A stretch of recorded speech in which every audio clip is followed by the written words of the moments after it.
Yo mga sangga! Welcome back to my channel. Ngayon ay magluluto ako ng Bicol Express.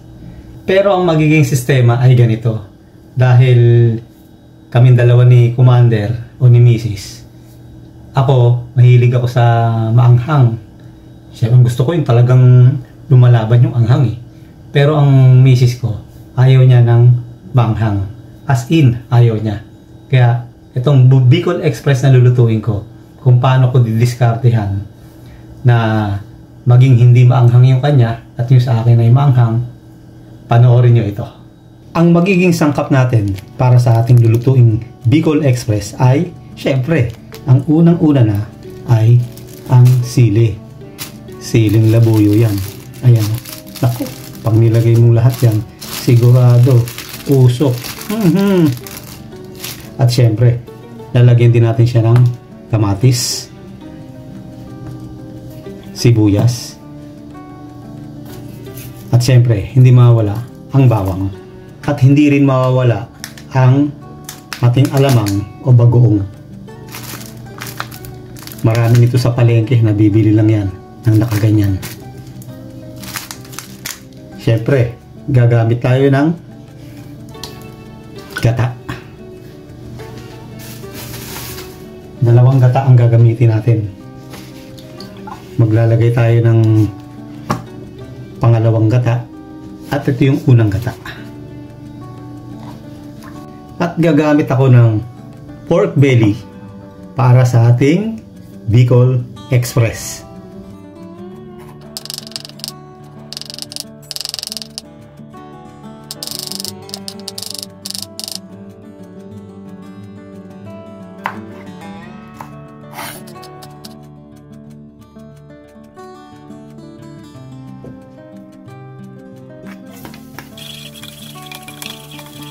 Sibuyas.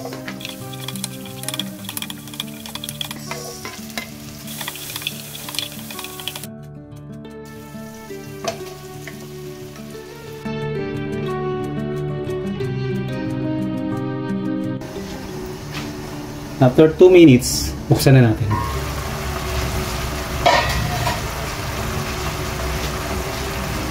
Pwede natin ilagay ang bagoong. Pagka ganyan na kulay, okay na yan. Ilalagay natin ang ating bagoong.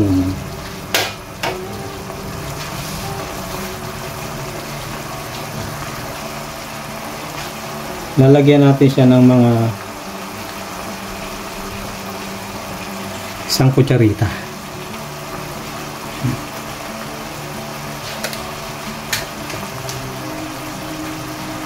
Papantayin lang natin ang paglagay natin ng bagoong kasi hindi naman binagoongan ng lulutuin natin, kundi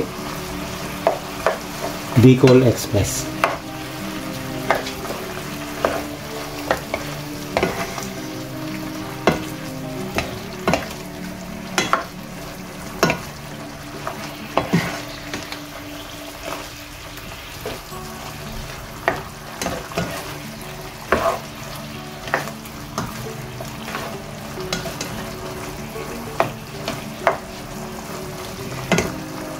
Tatakpan natin uli siya para ma-absorb ng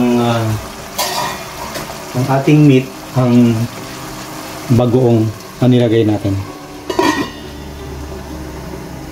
After 1 minute, buksan natin siya. Yan, pag na-absorb niya na ang bagoong, pag na-absorb na ng meat natin ang bagoong, ilalagay na natin ang ating gata. Ang ano nito talaga, kung halimbawa kung lahat ng kakain ay mahilig sa maanghang, no? So kung Bicol Express talaga, actually Bicol Express naman itong niluluto talaga natin, yung sili na ginayat natin ay ilalagay na natin habang naggigisa tayo. Nako, siguradong kapit na kapit ang anghang nun.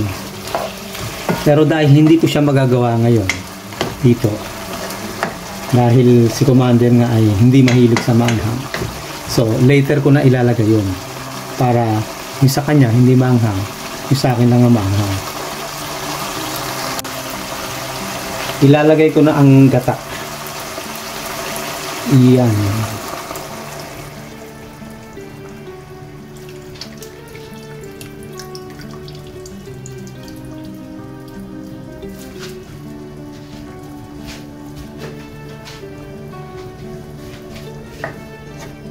Ang style nito,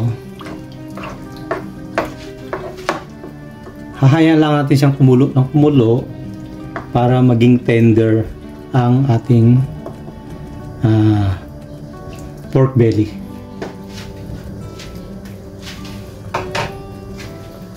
Ang Bicol Express na lulutuin natin syempre ay yung hindi yung masabaw, kundi yung masarsa lang siya. So, yan ang gagawin natin dito sa ating Bicol Express recipe. Buksan natin, check natin ulit. Yun.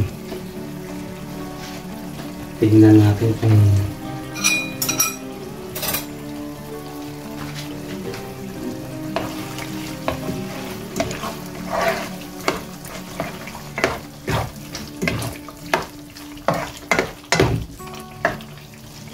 ngayon, tingnan natin kung malambot na ang karne.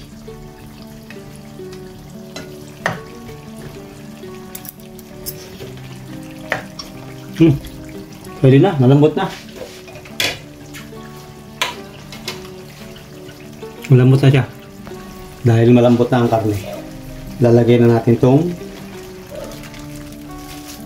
isang gata pa. Yan.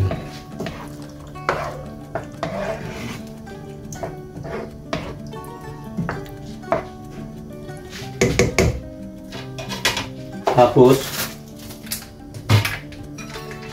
lalagyan pa natin siya ng kalahating kutsarita ng bagoong. Kasi medyo kulang pa.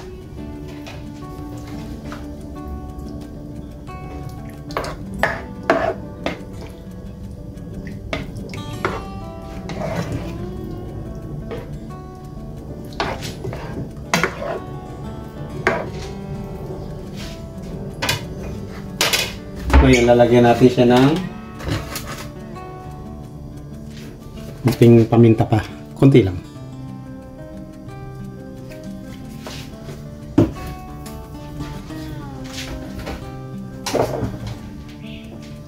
Tapos, lalagyan natin siya ng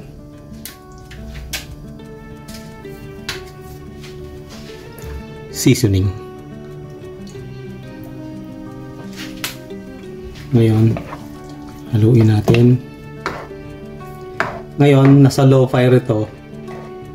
Ilalagay na natin siya sa medium fire at hindi na natin siya iiwanan. Sa medium fire na to, huwag na natin siyang iiwanan para hindi siya makulta.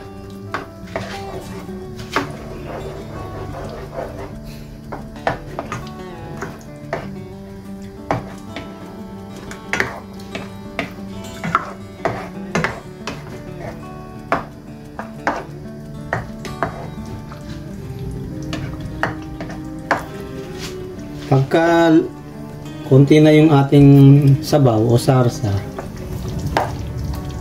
titikman natin kung kinakailangan pa natin siyang lagyan ng patis kasi nalagyan natin ng bagoong. So, ayaw naman nating kumalat ang ating nilulutong Bicol Express.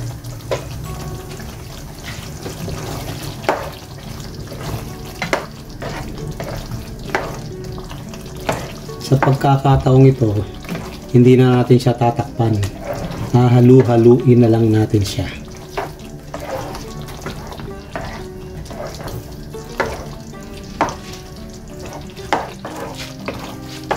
Pwede nyo siyang tigilan pero sandali lang. Tapos haluin nyo ulit.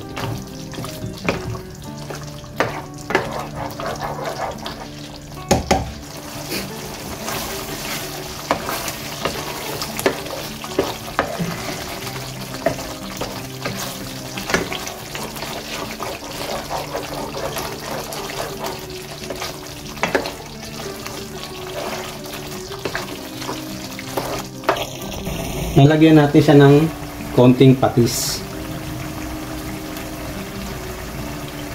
Konti lang para hindi umalat.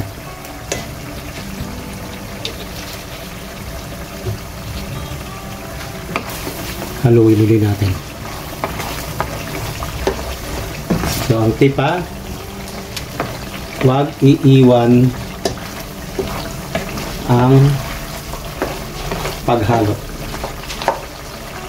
Pwede na natin siyang ilagay, kaya kumakonti na yung kanyang sabaw, pwede na natin siyang ilagay sa mahinang apoy.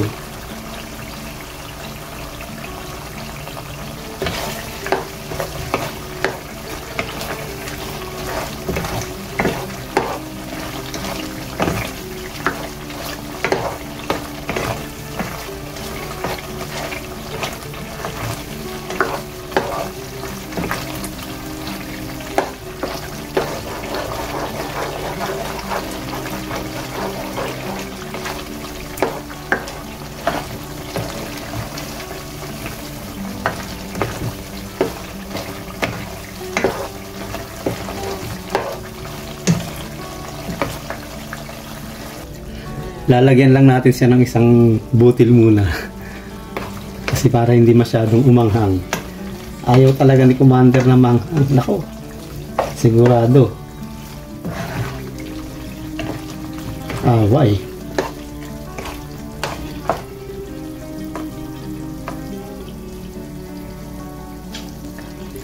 Ang Bicol Express na niluluto natin ngayon ay yung makrema.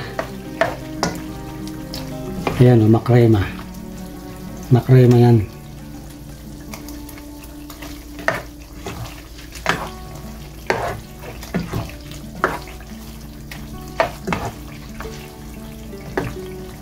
Ngayon, okay na yan.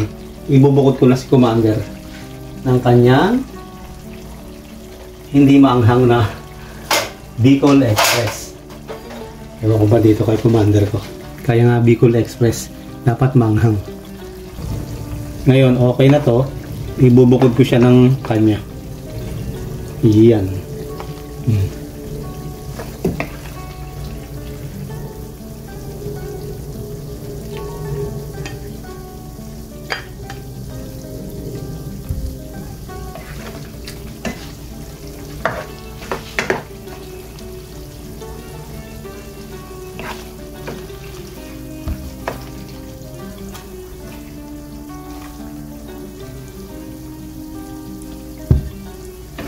Ngayon, tsaka ko ngayon ilalagay yung siling pagkarami-rami.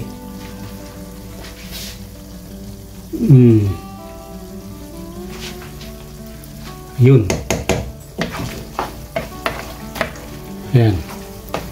Ito, sigurado to.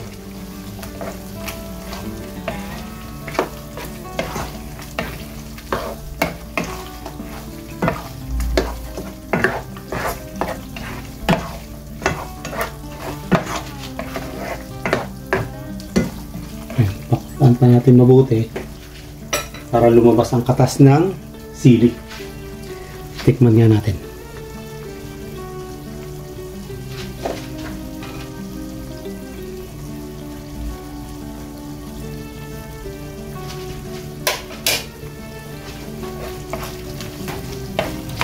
Ayun na.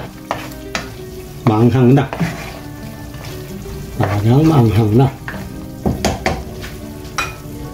Maanghang na talaga siya.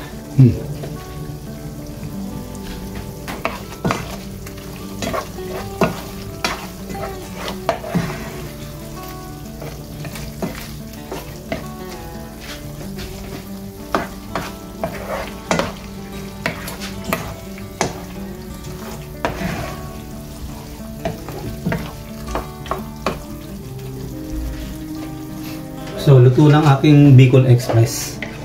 Ayan, lagay natin siya dyan.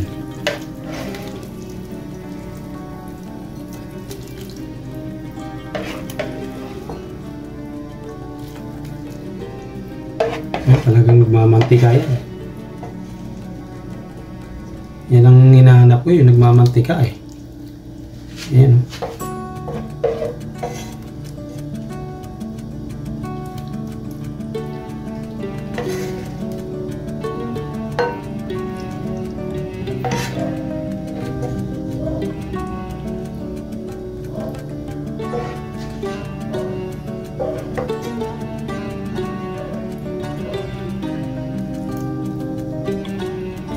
Yan, luto na ang ating Bicol Express.